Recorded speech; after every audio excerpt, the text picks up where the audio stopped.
되나요?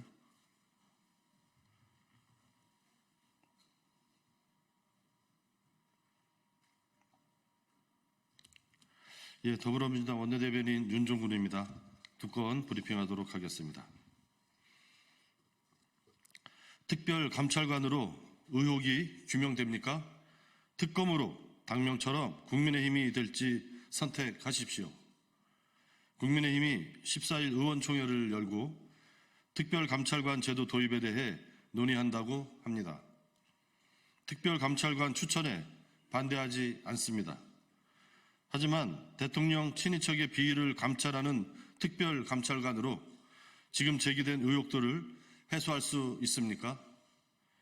특별감찰관이 미봉책에 불과한 이유입니다. 특검이 우선입니다. 먼저 특검으로 제기된 모든 의혹을 규명하는 것이 순리에도 맞습니다. 대통령 부부의 공천 개입 의혹에 이어 지난 대선 당시 국민의힘 대선운동본부에서 불법 대선 캠프를 운영했다는 의혹이 제기되어 있습니다.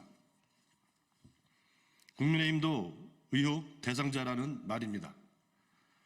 특별감찰관을 내세우는 이유가 국민의힘이 연루된 선거 범죄를 은폐하려 하는 것 아닙니까? 윤석열 대통령은 자신과 부인을 비호하기 위해 특검은 위헌이라는 말만 반복합니다. 국민의힘도 앵무새처럼 특검은 위헌이라는 말만 되낼 셈입니까? 시간을 끈다고 김건희 여사 국정농단 의혹을 피해갈 수는 없습니다. 회초리를 피할수록 맞아야 할 매만 늘어날 뿐입니다. 한동훈 대표와 국민의힘은 윤석열 대통령의 손을 잡고 공멸할 것인지 아니면 국민의 손을 잡고 진상을 밝힐 것인지 선택하기 바랍니다.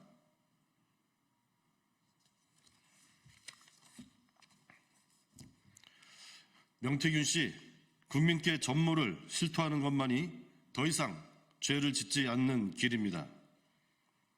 검찰에 출두한 명태균 씨가 혐의를 전면 부인했습니다. 구속을 피하려는 몸부림은 특검을 피하려는 윤석열 대통령의 몸부림을 떠올리게 합니다. 또한 언론이 가짜뉴스를 퍼뜨렸다며 취재진을 향해 삿대질하며 언성을 높였습니다. 연일 언론인들과 통화하며 용산을 압박했던 장본인이 이제 언론에 책임을 떠넘기고 있습니다.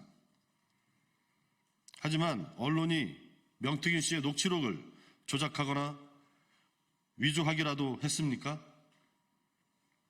본인 입으로 공천 개입, 공천 거래, 국정농단의 정황을 폭로해놓고 남탓이라니 황당무계합니다.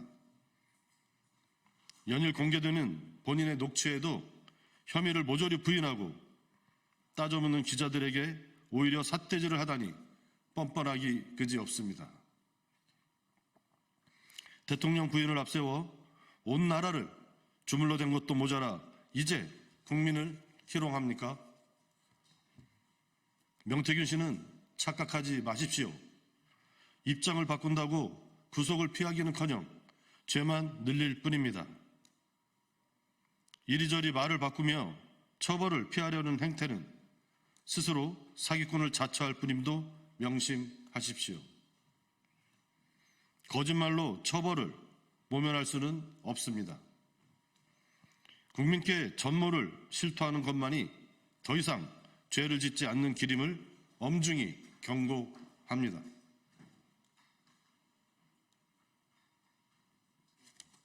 예, 마치겠습니다.